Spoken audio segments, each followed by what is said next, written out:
सिद्धि माता की हेल्प से अनु को पता चलने वाला है राजीव भाटिया का सच, क्योंकि सिद्धि माता अनु को कुछ ऐसी बात बताती है। उसके बाद अनु को पता चल जाएगा कि ये राजीव भाटिया है तो कौन है। आने वाले एपिसोड में आपको देखने को मिलेगा कि अनु जैसे उस भिखारी से मिलती है और वो भिखारी अनु को राजीव भाटिया के बारे में बताने लगता है, तो अनु को लगता है कि चलो अगर इसे पता है तो इससे ही पूछ लेती हूँ कि राजीव भाटिया कौन है और इसके बारे में ये क्या जानता है। लेकिन वो भिखारी हमेशा की तरह अजीब अजीब सी हरकतें करने लगता है, इधर उधर भागने लगता है, चीखने चिल्लाने लगता है और अनु को बताता ही नहीं कि राजीव भाटिया कौन है।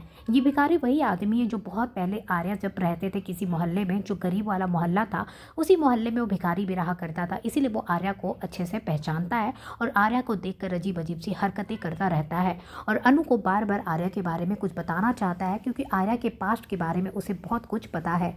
तभी वो आदमी चला जाता है और अनु को पता नहीं चलता है। अनु घर चली जाती है। घर जाने के बाद बहुत परेशान हो जाती है। अनु को लगता है कि मैं अपने दिल की बात शेयर करूँ तो किससे करूँ, मेरे पास कोई नहीं है जिसको मैं बता सकती हूँ, क्योंकि सिमरन से मेरा झगड़ा हो गया। मैं सिमरन से बात नहीं कर रही हूँ क्योंकि उसने उसे नील के बारे में नहीं बताया था, तो वो काफ़ी ज़्यादा नाराज़ हो गई है। तो उसे लगता है सिमरन से बता नहीं सकती हूँ, मैं बताऊँ तो किससे बताऊँ ये बात, और आर्या सर से तो वो कर नहीं सकती है। आर्या सर भी परेशान है कि अनु को राजीव भाटिया का सर्टिफिकेट दिख गया है और वो जान गई कि मेरे वार्डरोब में राजीव भाटिया के नाम का सर्टिफिकेट है। तो यहाँ पे आर्या सर भी बहुत परेशान हो जाते कि मुझे अनु को बता देना चाहिए, इस तरीके से अनु का भरोसा जो है वो टूट जाएगा। वो बताना चाह ही रहे होते, झंडे उन्हें रोक लेते और कहते तुम नहीं जाओगे और उसे कुछ भी नहीं बताओगे, क्योंकि तुम्हें पता है कि सिर्फ राजीव भाटिया का सच नहीं है। अगर राजीव भाटिया का सच तुम उसे बताओगे तो उसके साथ साथ बहुत सारे पुराना सच है जो अनु के सामने आ जाएगा। और मैं नहीं चाहता हूँ कि अनु को ये सब कुछ पता चले, और पता है ना इसके बाद क्या होगा। और वो आर्या को रोक लेता है और उसे सच बताने के लिए नहीं देता है। अब ये देखना है कि आर्या सर उसे सच बताते हैं या नहीं बताते हैं।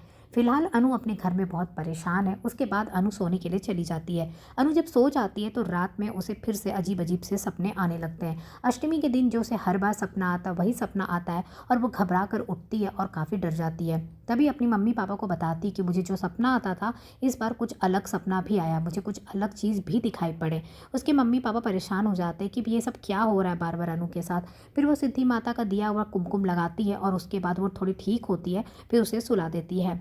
दूसरे दिन यहाँ पे देखेंगे कि जब सुबह हो जाता है तो अनु को यहाँ पे मिलती है सिद्धि माता। अनु बहुत परेशान बैठी होती तो सिद्धि माता आती है और अनु से कहती है कि अगर तुम्हें सच जानना है, तुम जो परेशान हो, तुम्हें जो कुछ भी जानना ना, उसका तुम्हें जवाब मिलेगा एक माता की मंदिर में। वो जो माता को लेकर घूमती रहती है उसी माता को दिखाती और कहती पता करो कि इस माता का मंदिर कहाँ पे है और उस शहर में जाओ।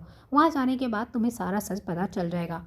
अब अनु देखेगी ये माता का मंदिर कहाँ है और कहाँ नहीं है, सब पता करेगी। और अनु को जब सच्चाई पता चलेगी राजीव भाटिया की, तो असली सच्चाई उसे उसी जगह से पता चलेगी।